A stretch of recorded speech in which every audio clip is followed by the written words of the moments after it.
Hey, look, it's the Kaiju Collector, yay! Hey everyone, Nobou the Kaiju Collector, and today we will be taking a look at the Bandai Creations Godzilla from Godzilla Final Wars.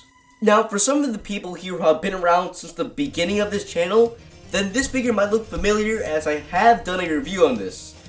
It was really bad, but with this new setup and everything, I'm gonna finally give it a proper look. Now, this figure was released alongside 3 other figures, a Gigan 2004, a Rodan 2004, and an Anguirus 2004, all to coincide with the release of Godzilla Final Wars, which came out 2 years earlier. Now, since this figure came out in 2006, this figure is 20 years old, but does it still hold up? Let's take a look by taking a look at this figure's box, because I don't have the box anymore. Taking a look at the box here, it is really nice. Compared to the original Bandai Creation boxes, which are just pure red and orange, it swaps it out for a pure blue background with a Final Wars Godzilla shooting out a red atomic breath. And on the back, you get a nice picture of the figures released in this wave. Again, Gigan 2004, Rodan 2004, and Anguirus 2004, and of course Godzilla 2004. Now that we're done taking a look at the figure's box, let's take a look at this figure's articulation. In terms of articulation, Godzilla can rotate all the way around at the head here. His arms can rotate back and forth, though they can move all the way around. The legs can move all the way around. Yes, both legs can move the hand out of the way. Can do that as well.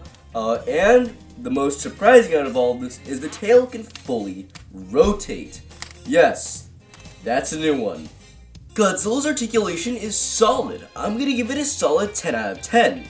Now that we're done with that, let's take a look at this figure's painting and sculpting. In terms of colors, Godzilla has 5 colors. He has a white for the dorsal fins, an off-white for the claws, the toes, and the teeth, an orange for the eyes, a pink for the tongue, and a pure black for the base color and the pupils here. And of course, this figure has the Godzilla skin texture that Godzilla is known for, of course, and this new scaly-like design on his chest and neck. In terms of Godzilla's head, well, that's Godzilla 2004. You get the large eyebrows, that very defined looking snout, which is kind of flat, and of course that aggressive expression and the orange eyes. Just look at all that detail, it's amazing. There you go, you can see it a lot better now. Look at that detail, it's amazing. Just look at that teeth and tongue paint, it's amazing. However, the only flaw with the head here is that this might just be on my copy.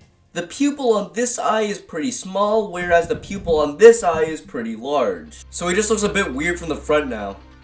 Is he not looking straight? We also have Godzilla's first dorsal nub here, right at the bottom of his neck. Godzilla's arms are long and somewhat nicely detailed, and I say that because, well, the hands here are pretty smooth. And it's unfortunately on both sides. Yes, it's the same on both arms. My god, look at that wrist. I really like the body here. I love the detail on it. I love the rough texturing on the chest and the lower stomach here. The rest of the body has some wrinkles and the traditional Godzilla skin. Same on both sides. Godzilla's legs are long and skinny, which is accurate to Final Wars Godzilla, and they're incredibly muscular as well.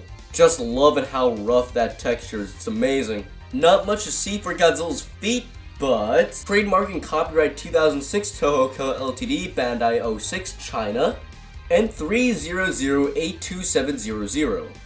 Whatever that means. His tail's nice, I like it. It's like, it's pretty solid. I love the detail, of course, like the rest of this figure. And it's very nice, and, what is that? Yeah, so if you didn't know, I got this figure used, and I played with it a lot back when I first got it, and since this is an older figure and the vinyl tends to get harder, it unfortunately broke over time, and I had to super glue it back on. Luckily, it's not too distracting, but it's such a shame that the vinyl could just crack like that over time. And lastly, we had to take a look at these amazing dorsal fins, because oh my god, they are amazing. Just look at all that white detail that's on the figure. It looks like an iceberg. But this could be a bit of a nitpick on my end, but I think they overdid the white, because if you look at the back of it, it's a little bit too much. Maybe that's just me. This is especially noticeable when you compare it to the Movie Monster Series 2023 Final Goji, because, like, Yikes. Now despite that, there is one redeeming factor of that, and that is the fact that the white paint goes from the top of the dorsal fins all the way to, yes, the very tip of the tail. This is just beautiful. Godzilla's painted detail is good, but there are some flaws. For example, the smoothness in the arms, the inconsistencies found throughout the figure, for example, the different pupil sizes and the overspray of white. So unfortunately, I'm gonna have to give this figure a rating of a 8 out of 10 in terms of paint and detail. And now that we're done with that, let's take a look at this figure's size and size comparisons. In terms of Godzilla's height, Godzilla is around 6.5 inches tall. And as for size comparisons, here he is compared to the Bandai Creations 1954 Godzilla, the Bandai Creations 1972 or 73 Gigan, Movie Monster Series Hedorah 2004, and of course, the return of the Bandai Godzilla Island Monster Series Heisei Era Godzilla figure. Lastly, I want to make some very quick comparisons to the Movie Monster Series Final Wars Godzilla. Now, besides the height, there are some very small differences, that being, the Movie Monster Series face is a lot more rounder compared to the Bandai Creations figure, dorsal fins are far smaller, and lastly, the Creations figure is posed while the Movie Monster Series figure is in a stationary position. And that's it. Overall, I'm giving this figure a overall score of a 9 out of 10. This figure is very, very good. While yes, there are some flaws, and mainly they are, I think, on mine, but I have seen this oversprayed white on other figures as well. This figure is amazing. If you can't find any Final Wars figure and just this one, this is a very, very good figure to own as your first Final Wars figure. In fact, I'm pretty sure this was my first ever Final Wars figure. That's it. I think for the figure reviews, I'm just going to go through all of my Bandai Creations figures first and then go back to Movie Monster Series or whatever lines there are after this. So, stay tuned for the next Bandai Creations review, and the Yojimbo video is coming out soon. Don't worry. I'll see you guys later. Yeah. See ya.